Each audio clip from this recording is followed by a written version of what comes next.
Good morning, folks.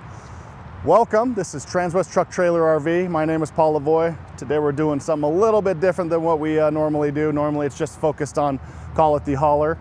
But actually we are hooked up to a 2026 Cimarron Northstar 8-horse. So it's a massive trailer that we hooked up to just so we can show exactly what we're kind of doing here and what we're trying to show. But on this side, we are showing one of our last 2024 Summit hauler, 2024 Freightliner M2 106 with the Summit hauler conversions. As we get started here, we're going to start on the back over here, just kind of showing you everything about this. You've got a couple of storage bins right here. They are duplicated on the other side, just kind of showing what kind of storage space is right there. And as you can see here, we are hooked up to a gooseneck right now. And showing in here, you can just see that you've got the chains already hooked up. This is ready to go. We've already done the video on it. Michaela did a fantastic job showing off the trailer just a couple of minutes ago, but just kind of showing that off. So the reason that we're kind of doing this, we want to show off why we are doing this whole thing. It's like normally people will say, hey, you know, I could probably get away with this, like with a 3500, 4500, or even 5500. But the whole point of this is actually showing off the Freightliner to show the longevity of all these things. So the Freightliners are normally built to go 750, a million plus miles. That's great. You would be spending a little bit more money on these ones to get to that, but you'll be buying about, call it 3 of the 4500 or 5500s, because they only go normally about, call it 350,000 miles. So with normal maintenance and everything like that. But another safe reason is these right here. This is your normal brake pad for your 3500, 4500, and 5500. Very, very small compared to the coverage that you get, the surface area on the Freightliners. So you've got the air ride brakes. Makes it so you're stopping a lot easier and makes it a lot safer for everybody on the road. Okay? As we get started here, we're just going to be coming up here. You're going to see these side steps right here. Goes all the way down, and there's a massive surface area. So if you're a bigger boot person, a lot of surface area, so it's an anti-slip, so you're being as safe as possible out there. Right here, this is one of 2 of your 50-gallon tanks. It is just the tank over here. I'll show you the other side, what I'm meaning by that on the other side. So you got a total of 100 gallons. They are lockable. And as we flow up right here, this is one of your side mirrors. All of these ones are, call it breakaway mirrors. So if something hits you or you hit something, they just break away. And it's very, very easy to just pull it back. Very, very easy. These are all powered up here. They're powered and heated. Very nice little feature. We'll be walking around to the front. And as you notice from the bottom, we're gonna go bottom to top. You'll see it's Freightliner's patented 3-piece bumper. So if something does happen on this section right here, you can just replace that section. Very, very easy. Obviously, on the other 2, it's very, very easy to replace those as well. You got your recovery hooks right here, and a very, very important system right here. This is a part of your radar system with the safety. If somebody's braking in front of you, you're not paying attention, which we hope you are, will bring you to a complete stop. I did mention that this is the Summit hauler conversion, so this is a customized grille, just letting you know exactly on that. And then up above here, you've got your compressed fiberglass hood, making it very durable. In Colorado, we do have a lot of hail, just like everywhere, but it makes it so if you do get hail, very, very durable. It makes it so it will not dent. Right here, this is where you're gonna be grabbing it. You just gotta make sure that your hooks are unhooked on the both sides. You're gonna be pulling this back. It's very, very easy to do. Obviously, you need to be able to reach it. And then you've got your chains in there to lock it in place just right there. As you look in there, we have our patented Cummins L9 engine coupled with the Allison 3200 TRV transmission. It has 360 horsepower, 1,150 pound-feet of torque. Very, very large space in here. It's very easy to work on if you're mechanically inclined, but as you can see, we're just going from right here. You got your fuel filter water separator right here, power steering fluid right here, your fuse relay box right here, dipstick for your oil and transmission right there, and then up above there you've got your air filter and then your coolant right there. If the batteries do happen to die, you left an electronics on, you didn't mean to, your leads to jump the batteries are right down here. Very easy to access. It makes it so you don't have to get into the actual battery compartment. And then down below here, you've got your Michelins. These are 255/80R 22.5s. And a nice safety feature that we put on all of our all of our trucks is the drum system, the extra drum system that's in there. It's auto balancers to make it so you're not skipping down the road. It's evening out the tires. You got a lot of wear, or you can get a lot of wear out of these tires. So, 60, 70, 80,000 miles. When you're done working on it, this does have a safety system on it to where if a gust of wind comes up and it just pushes this, it's gonna fight you back. So if you're working on it, it's gonna make it so it's not gonna squish you in there. But it's still very, very easy to do. It's got the gas rings on there pushing back on you, and then you would just make it so it goes all the way down, and then you're hooking it back up just by the straps here, just so you're completely safe. Again, with your side mirrors right here. And then down below here, a very important feature if you live in cold weather, is your block heater. Makes it so that if you just, cold nights, you just plug in, makes it so you're not gonna gum up everything on there. Gum up your fuel, sorry. Right here, this is your second fuel tank.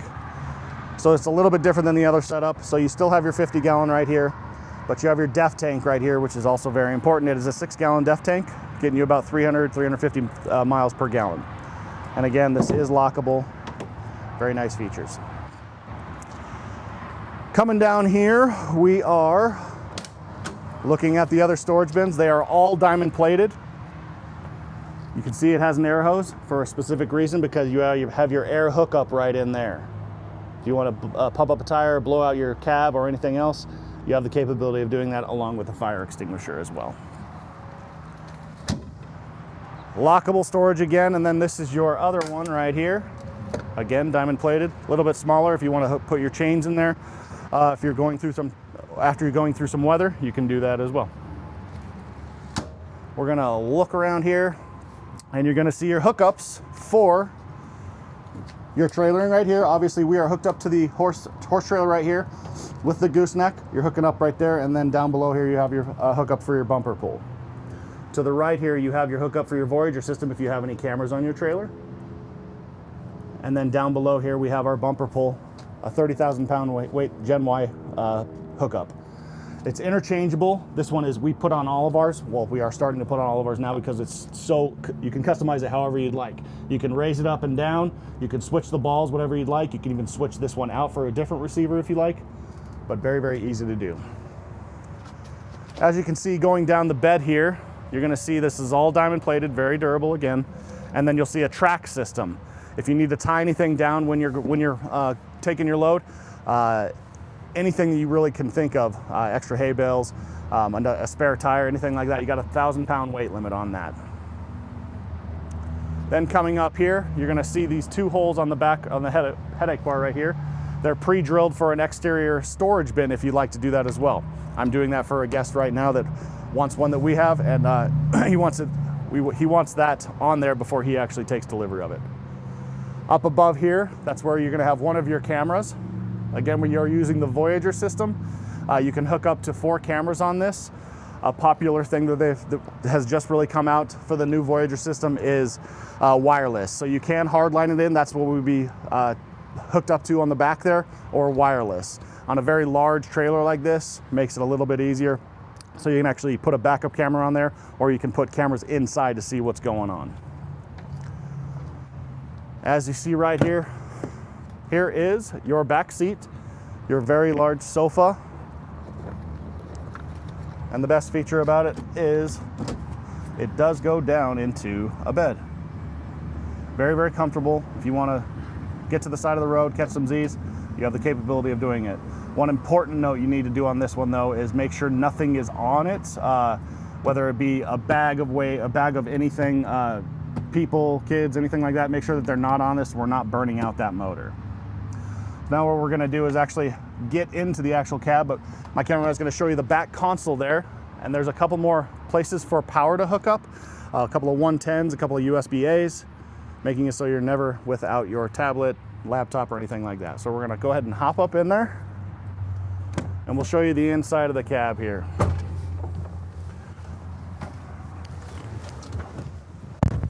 So as you can see, large area, surface area right here. We're gonna give her a start really quick because I don't want to heat up my cameraman, or he'll hit me with in the back of the head with the camera. We don't want that because it is going to be hot today. We're going to be getting close to 100 degrees. So ignition down here, but as I was going over, you see the large surface area right here for the windshield. It's 2,500 square inches of windshield. And then you've got your safety system right here. It's coupled with the radar that's up front. It's for your lane departure warning and your active brake assist, making sure that everything is being safe. And obviously we want you paying attention so you can brake yourself, but if you're distracted somehow, it will take over for you. So on the left side right here, we got all controls for the system right here, your dashboard, just going up and down, just making sure everything's going, no active codes, that's always a good sign, and your tripometer and stuff like that. RPMs, your oil pressure. There's 2 gauges on where your fuel's at. One is for your fuel, which is right there, and then the blue is for your DEF, letting you know we're trying to be safe as possible. Digital right here, and then your speedometer, your air pressure, and then your water temperature right here. But I want to stay over here because there's actually a couple of things right here that are, you see there's only 2 options for your windows, even though you have 4 windows. You would just click this little rear button right here, and that controls the back rear windows right there. And then you've got your adjustments for your side mirrors right there, and then of course locking and unlocking. On the right side of the steering wheel right here, controls for your cruise control, and then answering and hanging up phone calls for Bluetooth. Right here is your gear shift. It is the Allison 3200 TRV transmission. It's a 6-speed transmission, and then the controls for it are literally just right here, drive and then reverse, just by clicking it up and down. And then you have a manual option if you wanted to do that as well. This is also where your engine brake is as well. Very, very easy to use. You would just click it down and then you can go low or high. Simple enough. To the right of that, you've got if you have air brakes for your trailer, right there. This is air brakes for your actual cab. Right here you've got your subwoofer, and then if you have electronic brakes for your trailer, you can set your trailer gain right there. Right here you've got your hazards, your dome light, your footwell light, and a very important button is your pre-trip. The pre-trip is set up to where if you're going on a trip and you're just making sure that all your indicator lights are on, you would click that, hop out, it takes about a minute to start, then you'll walk around the entire vehicle making sure that all of your lights are on so you can be as safe as possible. Next to that, we've got optional buttons that you can actually add to it. Some people put a light bar. We even sometimes customize it with a light bar up front just to illuminate your way on those dark roads. But you can really customize it how you would want. Down below here is all your safety systems. These first 3 buttons, the system's always going to be on. This is the buttons to turn them off. Your active brake assist, your lane departure warning, and your automatic traction control. This 4th button is very, very important as well, as it goes along with our safety features. It's the shutdown override button. So if something goes wrong with the engine and it's starting to just automatically just shut it down, what you would do to be safe is push that button and it will keep the engine running no matter what. So you can get off the road, off to the side so everybody's safe. But the one key about that is make sure that once you're safe and to the side, you do turn off the engine. Like I said, that will keep going no matter what until the engine just blows up. But it will not blow up because these things are solid engines, right? Right here we've got AC controls and heat for the rear. So right now we're in air conditioning and then the fan speed right here. Down below that you've got your locking differential for the rear, and then your suspension dump if you're going off to a low trailer. Drops that back end down so you can actually hook up to it. Controls for your infotainment up front, you've got an HDMI hookup and a USB-A hookup. This does have Apple CarPlay, so you can hook up your phone and it will come up here on your phone or on the actual monitor. Nice little feature, but you do have to be tethered on it. And below that, you've got your controls for your air for the front part, your fan speed, your zones, and then your heating or cooled right here. And this is max airflow right there. We're gonna come up here and actually look at this more storage space up here. And then I wanted to show this key point right here. This is your backup camera. This is the Voyager system. So you can see actually we're hooked up to it right now. But if you did have more cameras, you would just hit this and then you can have multiple views of it. Camera 2 we're hooked up to right now, camera 4, camera 1 and 2, 1, 2, 3, and then 1, 2, 3, and 4. And then you can go back to whichever camera you would actually like. You got your air horn up here, and then your Bluetooth microphone is also up there as well, listening to you. And then you've got, this is your massive center console right here, 4 cup holders, and then a massive storage space right here. Nice little features. But other than that, we will wrap up on this vehicle right here. If you're interested in this vehicle or any of the other trucks that we have on our lot, please feel free to get a hold of me. My name is Paul Lavoie. You can email me at paul.lavoie@transwest.com, or you can reach me on my cell phone, 303-503-3305. Thanks again.